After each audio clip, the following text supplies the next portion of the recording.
നമസ്കാരം, എല്ലാവർക്കും എൻ്റെ ചാനലിലേക്ക് ഒരിക്കൽ കൂടി സ്വാഗതം. ഞാൻ ഇന്ന് വന്നിരിക്കുന്നത് വളരെ സിമ്പിളും വളരെ പവർഫുള്ളും ആയിട്ടുള്ള ഒരു മാനിഫെസ്റ്റേഷൻ ടെക്നിക്കുമായിട്ടാണ്. ഇതിൻ്റെ പേരാണ് ട്രഷർ മാപ്പ് മാനിഫെസ്റ്റേഷൻ ടെക്നിക്ക്. ഇതിനു മുമ്പും വളരെ സിമ്പിൾ ആയിട്ടുള്ള ഒരു മാനിഫെസ്റ്റേഷൻ ടെക്നിക്ക് ഞാൻ ചെയ്തിട്ടുണ്ട്. അതിൻ്റെ ലിങ്ക് ഞാൻ ഡിസ്ക്രിപ്ഷൻ ബോക്സിൽ കൊടുക്കാം. ഇതും സിമ്പിൾ തന്നെ, എന്നാൽ ചെറിയൊരു പണിയുണ്ട്. അതായത് ഒരു ട്രഷർ മാപ്പ് ഉണ്ടാക്കി വെക്കാം. അത് എങ്ങനെയാണ് മാപ്പ് ഉണ്ടാക്കേണ്ടതെന്ന് പറയാം. അതിനു മുമ്പ് ഞാൻ പറയാം, അപ്രമാദിത്വമായ കാര്യങ്ങൾ എഴുതി വെക്കരുത്, കിട്ടില്ല. വളരെ സിമ്പിളായി നമ്മൾ അടുത്തന്നെ ആഗ്രഹിക്കുന്ന കാര്യം, അതൊരു വീട് വെക്കലായിക്കോട്ടെ, അല്ലെങ്കിൽ ഒരു വിദേശ യാത്ര ആയിക്കോട്ടെ, ഒരു ജോലി ആയിക്കോട്ടെ, ഇനി ഒരു വണ്ടി, ഒരു കാർ കിട്ടാനോ അല്ലെങ്കിൽ സ്കൂട്ടർ കിട്ടാനോ, എന്തും നിങ്ങൾക്ക് കിട്ടും എന്ന് ഏകദേശം ഉറപ്പുള്ള കാര്യങ്ങൾ കേട്ടോ. ഇതുപോലെ റെഡിയാക്കി വെച്ച ട്രഷർ മാപ്പ് ഉണ്ടാക്കി യൂണിവേഴ്സിന് സമർപ്പിച്ചു കഴിഞ്ഞാൽ 100% നിങ്ങൾക്ക് റിസൾട്ട് കിട്ടും. എൻ്റെ അനുഭവത്തിൽ നിന്ന് 7-8 വർഷമായിട്ട് ഞാൻ പ്രാക്ടീസ് ചെയ്ത് വിജയം കൈവരിച്ച ഒരു ടെക്നിക്കാണ് ഞാൻ നിങ്ങൾക്ക് പറഞ്ഞു തരുന്നത് കേട്ടോ. ഇതിനായി പ്രധാനമായും വേണ്ടത് പേപ്പറാണ്. അത് A4 സൈസ് ഷീറ്റ് പേപ്പർ ആവാം, അല്ല ചാർട്ട് പേപ്പറും ആവാം. വലിപ്പ ചെറുപ്പത്തിലൊന്നും കാര്യമില്ല. ചെറുതിൽ ചെയ്തു വെച്ചാലും വലുതിൽ ചെയ്തു വെച്ചാലും ഒരേ റിസൾട്ടാണ്. പക്ഷെ ഞാൻ പറയുന്നതൊക്കെ ഒട്ടിക്കാനും ഞാൻ പറയുന്നതൊക്കെ എഴുതാനും ചെറുതിൽ പറ്റുമെങ്കിൽ ചെറുത് മതി, അല്ല വലുതാണെങ്കിൽ വലുത് കേട്ടോ. ഈ ചാർട്ട് പേപ്പറിന്റെയോ A4 സൈസ് ഷീറ്റ് പേപ്പറിന്റെയോ കളർ എന്തും ആവാം. വൈറ്റ് ആവുമ്പോൾ കുറച്ചുകൂടെ ക്ലിയർ ആവും. അതുകൊണ്ടാണ് ഞാൻ വൈറ്റ് പേപ്പർ എടുത്തിരിക്കുന്നത്. ഞാൻ നിങ്ങൾക്ക് പറഞ്ഞു തരാൻ സൗകര്യാർത്ഥത്തിന് ചെറിയ പേപ്പറാണ് എടുത്ത് കയ്യിൽ വെച്ചിരിക്കുന്നത് കേട്ടോ. വലുതിൽ ചെയ്യേണ്ടവർ വലുതിൽ ചെയ്തോളൂ, കുഴപ്പമില്ല. റെഡ് കളർ പെന്ന് അത് മസ്റ്റ് ആയിട്ട് വേണം കേട്ടോ. ഇതിൽ യാതൊരു കോംപ്രമൈസും ഇല്ല. വേറെ കളർ പെന്ന് ഇവിടെ പറ്റില്ല. ഇതിൽ നമ്മൾ ആഗ്രഹിക്കുന്നത് എന്താണോ അതിന്റെ ഒരു പിക്ചർ വേണം. മീൻസ് ഒരു വീടാണ് ആഗ്രഹിക്കുന്നെങ്കിൽ ആ വീടിന്റെ പിക്ചർ, ഒരു വിദേശ യാത്ര പോകാനാണെങ്കിൽ ആ ഇപ്പോൾ ദുബായ് ആണെങ്കിൽ ദുബായ്, അല്ലെങ്കിൽ സിംഗപ്പൂർ ആണെങ്കിൽ സിംഗപ്പൂർ, നിങ്ങളുടെ ഇഷ്ടം. നിങ്ങൾക്ക് എവിടെയാണോ, ഏത് രാജ്യമാണോ ഇഷ്ടം ആ രാജ്യത്തിലെ പ്രധാനപ്പെട്ട ഒരു ഭാഗം ഒന്ന് മതി കേട്ടോ, അതിന്റെ പിക്ചർ. അല്ലെങ്കിൽ ഒരു വണ്ടിയാണ് ആഗ്രഹിക്കുന്നത്, ആ വണ്ടിയുടെ പിക്ചർ. കാറാണെങ്കിൽ കാറ്, ആ വണ്ടിയുടെ പിക്ചർ. പിന്നെ അല്ല ഒരു ജോലിയാണെങ്കിൽ ജോലി ചെയ്യാൻ ഉദ്ദേശിക്കുന്ന സ്ഥാപനത്തിന്റെ പിക്ചർ, എന്തോ ആവശ്യമായിട്ട് കേട്ടോ. അങ്ങനെ ഒരു പിക്ചറും, അത് ആരാണോ അനുഭവിക്കുന്നത് അവരുടെ പിക്ചറും വേണം കേട്ടോ. അപ്പം ഫാമിലി ആയിട്ടാണെങ്കിൽ, അപ്പോൾ വീടൊക്കെ ആകുമ്പോൾ ഫാമിലി, അപ്പോൾ ഫാമിലിയുടെ ഫോട്ടോ വേണം. ഇനി ബൈക്കുകളൊക്കെ ഒറ്റയ്ക്കാണെങ്കിൽ ആഗ്രഹിക്കുന്നെങ്കിൽ അവരുടെ ഒരാളുടെ ഫോട്ടോ മതിയാവും. എങ്ങനെയാണോ നിങ്ങളുടെ സൗകര്യാർത്ഥം. ഓക്കെ, അതിനനുസരിച്ച് എന്താണോ ആഗ്രഹിക്കുന്നത് അതും നമ്മളുടെ ഫോട്ടോയും, ഇത് രണ്ടുമാണ് ചേർത്ത് ഒട്ടിക്കേണ്ടത്. ഏകദേശം ഈ ഒരു പേപ്പർ എടുക്കുമ്പോൾ അതിന്റെ ഏകദേശം ഈ ഭാഗത്തായി ഒട്ടിക്കണം. കാരണം മേലെ എഴുതാനുണ്ട്, താഴെയും എഴുതാനുണ്ട്. അപ്പൊ സെൻട്രലായിട്ട് അല്ലെങ്കിൽ സെന്ററിന്റെ കുറച്ച് മേലെയായിട്ട് ഒട്ടിക്കുന്നതായിരിക്കും കുറച്ചുകൂടെ ബെറ്റർ. എഴുതി കഴിഞ്ഞിട്ട് ഒട്ടിച്ചാലും മതി. പക്ഷെ ഏറ്റവും പ്രധാനപ്പെട്ട കാര്യം, ഇതിന്റെ ചുറ്റും നമ്മൾ കളർഫുൾ ആയിരിക്കണം. ഒരു സ്കെച്ച് പെന്നോ കളർ പെൻസിലോ കൊണ്ട് ചുറ്റിലെന്നല്ല, ഈ ഒട്ടിച്ചതിന്റെ ചുറ്റുമാണെങ്കിലും ഇത്തിരി കളർഫുൾ ആക്കണം. ഇനി എങ്ങനെയാണ് ഒട്ടിക്കേണ്ടത്, എങ്ങനെയാണ് എഴുതേണ്ടത് ഞാൻ പറഞ്ഞത്. ഇതിന്റെ ഇങ്ങനെ ഒരു പേപ്പർ എടുത്തല്ലോ, ഇതിന്റെ ഏറ്റവും മേൽവശത്ത് ഓം എന്തെങ്കിലും ഒരു സിമ്പിൾ എഴുതണം. ഓം എഴുതാം, കുരിശ് വരയ്ക്കാം, അല്ലെങ്കിൽ ചന്ദ്രക്കല, നിങ്ങൾക്ക് എന്താണോ വിശ്വാസം അത് എഴുതാം. ഇനി 3 കൂടെ ആണെങ്കിൽ 3 കൂടെയും എഴുതാം. അതൊക്കെ നിങ്ങളുടെ ഇഷ്ടം. അതിന്റെ താഴെ ട്രഷർ മാപ്പ് എന്നെഴുതുക. സ്പെല്ലിംഗ് ഒരു കാരണവശാലും ട്രഷർ മാപ്പിന്റെ തെറ്റാൻ പാടില്ല. അതിൻ്റെ നല്ല ഒരു തെറ്റും വെട്ടും തിരുത്തും ഇതിൽ പാടില്ല. വെട്ടും തിരുത്തും വന്നാൽ ക്യാൻസൽ ചെയ്തേ പറ്റും. അതുകൊണ്ട് നല്ലപോലെ ഈ വീഡിയോ റിപ്പീറ്റ് ചെയ്ത് കേട്ട് റിപ്പീറ്റ് ചെയ്ത് ഒന്ന് മനസ്സിലെല്ലാം ഒന്ന് ശ്രദ്ധിച്ച ശേഷം മാത്രം എഴുതാനിരിക്കുക കേട്ടോ. ആദ്യം സിമ്പല്, താഴെ ട്രഷർ മാപ്പ്.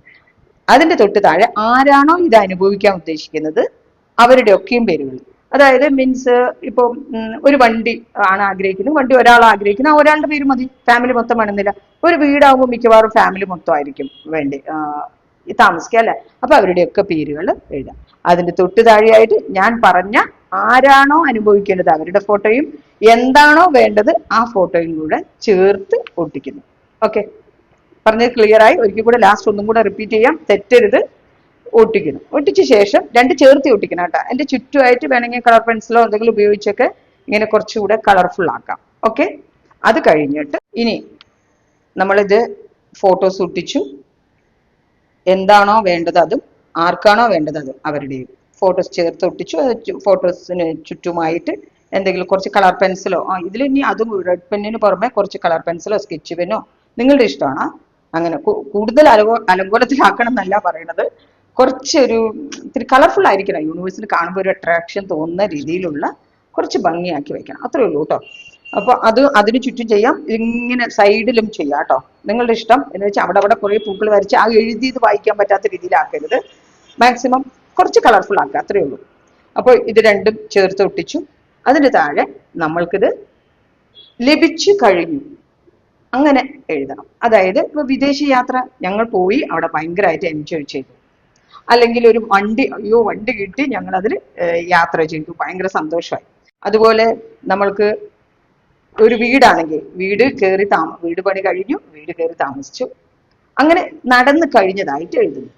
അതിന്റെ തൊട്ട് താഴെ തന്നെ താങ്ക് യു യൂണിവേഴ്സ് അങ്ങനെയും കൂടെ എഴുതുന്നു. ഓക്കെ, അതിന്റെ തൊട്ട് താഴെ നമുക്ക് ഇവിടെ പേരും സിഗ്നേച്ചറും ഒരു കോർണറിലായിട്ട് എഴുതണം. അതിന്റെ തൊട്ട് മേലെയായിട്ട് ഒരു സെന്റൻസ് മസ്റ്റ് ആയിട്ട്, അത് നമ്മൾ ഇതിൽ എന്ത് ലാംഗ്വേജ് വേണമെങ്കിലും ഉപയോഗിക്കാം, മലയാളത്തിലോ ഇംഗ്ലീഷിലോ ഹിന്ദിയിലോ നിങ്ങളുടെ ഇഷ്ടമാണ്, കംഫർട്ടബിൾ ഏതാണോ ആ ലാംഗ്വേജ് ഉപയോഗിക്കാം. പക്ഷെ ഞാൻ പറയാൻ പോകുന്ന ആ സെന്റൻസ് ഇംഗ്ലീഷിൽ തന്നെ എഴുതണം കേട്ടോ. അപ്പൊ അത് ഇവിടെ എഴുതാം. അതിന് താഴെയായിട്ടാണ് പേരും സിഗ്നേച്ചറും വരേണ്ടത്. ഓക്കെ, അത് എന്താണ് സെന്റൻസ് എന്ന് ഞാൻ പറയാം.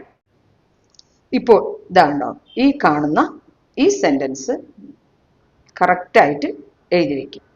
തെറ്റാതെ, ഒന്നും തെറ്റാതെ എഴുതണം, ഞാൻ നേരത്തെ പറഞ്ഞല്ലോ. എല്ലാം തെറ്റുകൂടാതെ തന്നെ കറക്റ്റായിട്ട് ഇത് ഇംഗ്ലീഷിൽ തന്നെ ഇങ്ങനെ തന്നെ എഴുതും. ഇതേപോലെ കോപ്പി അടിച്ച് എഴുതണം. അപ്പോൾ നന്നായിട്ട് വീഡിയോസ് കാണാം, ഇതൊക്കെ കറക്റ്റ് ആക്കിയിട്ട് എഴുതുക. ആദ്യം മുതൽ ഒരിക്കൽ കൂടെ ഒന്ന് ഓടിച്ച് പറയുന്നുണ്ട്, ശ്രദ്ധിച്ചോളൂ. ഇവിടെ സിമ്പിൾ ഏതും ആവാം. അത് കഴിഞ്ഞ് താഴെ ട്രഷർ മാപ്പ് എഴുതുക.